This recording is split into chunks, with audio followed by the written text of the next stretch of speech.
Začína nám celý cyklus od začiatku, hypoteticky.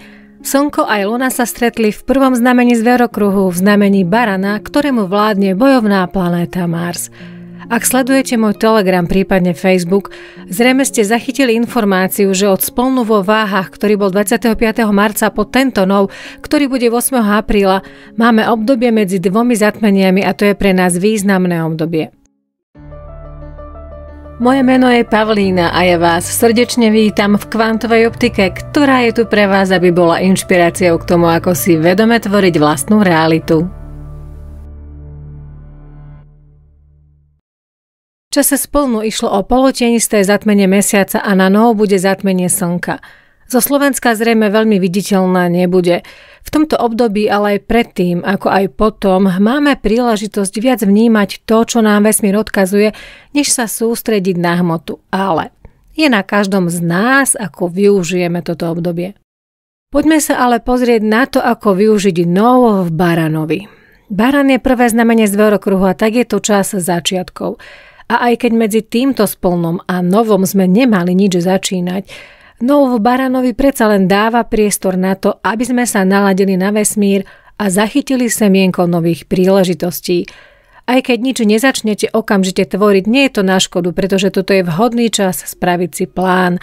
Viac sa zamerať na to, čo chceme, ako by sme to chceli na najbližších, dajme tomu, 12 mesiacov. Teraz je čas svoju energiu vložiť do svojich prianí, zámerov, do seba, do poznania, ako by sme mohli zrealizovať sny, ktoré sme mali v čase novu v rybách. Sadnite si a napíšte si svoje zámery na najbližší rok. Nov v akčnom znamení Barana nám dáva odvahu, príležitosti, šance sa prejaviť, konať, ísť do akcie. Minimálne nám môže poskytnúť vnútorný pocit istoty, smelosti, rozhodovania. Baran je vo svojej podstate dieťa horoskopu. Tak sa v tomto období nezabudnite zabaviť, byť tým dieťaťom, ktoré sa nebojí a ide skúmať svet, ide sa hrať. Spojte sa so svojím vnútorným dieťaťom, dajte mu lásku, vášeň. A keďže Baran je detsky zahľadený do seba, tak aj vy sa venujte sebe. Ujasnite si, čo potrebujete vy, doprajte si čokoľvek, čo vám pomôže zmeniť váš vzhľad, šatník, čokoľvek, čo je pre vás vašou súčasťou. No v Baranovi nie je vyslovene o behu. Je to čas, kedy sme plní elánu na štartovej čiare a máme dostatok odhodlania dobehnúť do cieľa, len sme ešte nevyrazili. Ale o chvíľu vyštartujeme. Baran vládne hlave, tak ju na strane druhej veľmi nezaťažujte. Nikde s ňou neprerážajte múry a ani zbytočne nebuďte tvrdohlaví. Môžete mať z toho len zbytočné bolesti. Ako tak pozerám do astrologickej mandály, vnímam aj konjunkciu Slnka s Chaironom, čo podľa môjho skromného názoru na kolektívnej úrovni prináša obdobie, ktoré nás priam vyzýva, aby sme sa v našom živote zaoberali témami zranenia a liečenia. Je možné, že sa odrazu vrátia niektoré potlačené bloky, zranenia, bolesti ako duše, tak možno aj tela.